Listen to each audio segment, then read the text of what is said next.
Hozir qaltis va keskin gapiraman. Mavzu Abduqodir Husanov.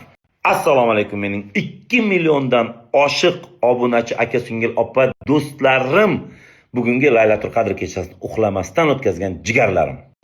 Demak, bitta jurnalist yordamchisi bilan o'zini shaxsiy adovati borligi uchun buni любой joyda keltirib beraman. Menga qarshi bir kompaniya ochishgan, hatto videodan bir narsa hozir yana bir katta material tayyorlashayotgan ekan, Alloh ularga kifoya. Ularda o'zi bir yillik jurnalistika olamida qadri yo'q, buni hamma biladi. Chunki kimdandir naf kelsa uni zo'r ekan deb maqtaydi, zakaznoy material yozadi. Agar ular yomonlik emas, zakaz bermasa, ularga bir yaxshilik qilmasa tamom. Ulardan o'sha odamdan yomoni yo'q bular uchun. Yana o'zini Instagram sahifasida mazg'asini chaynaydi. Vaholanki o'zim ham bir paytlari orqamdan yugurib haligi Qatarga borganimda qancha iltimos qilganiga hamma narsa qilib berganman, maqtagan, mana endi bugun mana nafga qo'ydi, yomonlayapti. Battar bo'lsin, Alloh ularga kifoya. Abduqodir O'zbekistonga kelganda tinimsiz men uni bezovta qilgan ekanman. Yaxshilab eshitinglar. Bir marta aeroportdan kutib oldim. Oilasini iltimosi bilan va kutib olish ishi bilan o'zim shug'ullandim. Biznes klassdan olib chiqdim. Futboldagi otasi Ulug'bek Asanbayev hadiyasini topshirdik va buni butun dunyo ko'rdi. Hamma pozitiv kommentariy yozdi, pozitiv materiallar. Angliya, Fransiya, Italiya, Amerika hammasi yozdi.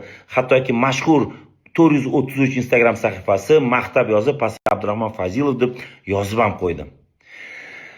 Ikkinchi marta Qirg'iziston bilan O'zbekiston futbol tugashi bilan keldi, gostinitsada foyda 10 sekund, 15 sekund shunday qo'l qo'ydik, ana vaucherga qo'l qo'ydi, bo'lish bilan kirib ketdi. Uni boshqa Abdurahmon Fazilov bezovta qilgani yo'q, yaqiniga ham borgani yo'q. Hattoki bitta joyda ovqatlanganimizda men boshqa stolda, ular boshqa stolda ovqatlandi. Vaholanki qancha marta Abdurahmon aka deb oldimga o'zi keldi. Hattoki shu Eronda ham xonamga keldi. Necha marta.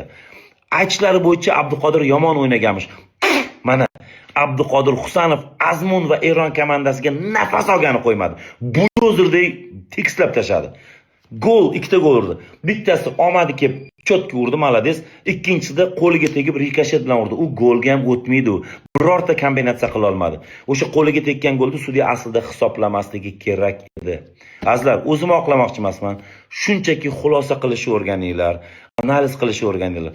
Bitta omid anaqa bir o'zini manfaati uchun nimadir desa orqasidan ergashib ketmanglar. Ramazon hayiti muborak bo'lsin. Kommentariyada fikrlarni kutaman. Bir Instagramimni ko'ringlar.